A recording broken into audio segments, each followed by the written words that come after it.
आज के दिन ही सन 1975 में इमरजेंसी लागू की गई थी और इमरजेंसी को करने के पीछे बहुत सारी वजह रही। पहली तो यह कि बांग्लादेश को जब आज़ाद कराया गया तो अमेरिका और चीन सहित तमाम विदेशी ताकतें देश के खिलाफ षड्यंत्र रचने की कोशिश कर रही थी, जिसमें बीजेपी और आरएसएस उनके साथ शामिल थे। इसके अलावा देश में अंदरूनी माहौल बीजेपी आरएसएस द्वारा तैयार किया जा रहा था, खालिस्तानी मूवमेंट को चलाने की कोशिश की जा रही थी। तो इन तमाम षड्यंत्रों को खत्म करने के लिए, नेस्तो नाबूद करने के लिए आज के दिन इंदिरा गांधी जी द्वारा, जो उस समय प्रधानमंत्री थी, इमरजेंसी लागू की गई।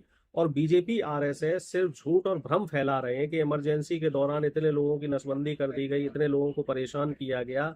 लेकिन अगर साक्ष्य देखे जाए तो उस तरह के जो र्यूमर्स हैं, जो भ्रम है, उनके कोई भी प्रमाण देखने को नहीं मिलते हैं। जो आपातकाल लगाया गया था, इमरजेंसी लगाई गई थी, वो उस समय देश की जरूरत थी।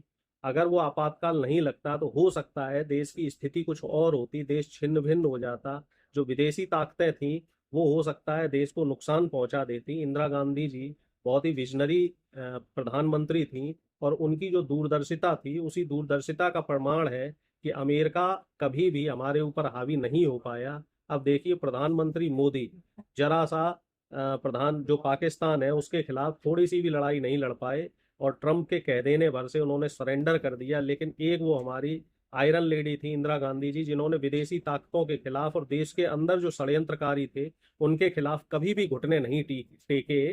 तो जो बीजेपी आरएसएस इस तरह का एक झूठा भ्रम फैला रही है इमरजेंसी के नाम पे, तो मैं बताना चाहूंगा कि इमरजेंसी उस समय देश की जरूरत थी। देश की एकता और अखंडता को बनाए रखने के लिए जो ये आपातकाल लगाया गया था, उससे देश को आगे आने वाले समय में दूरगामी फायदे हुए।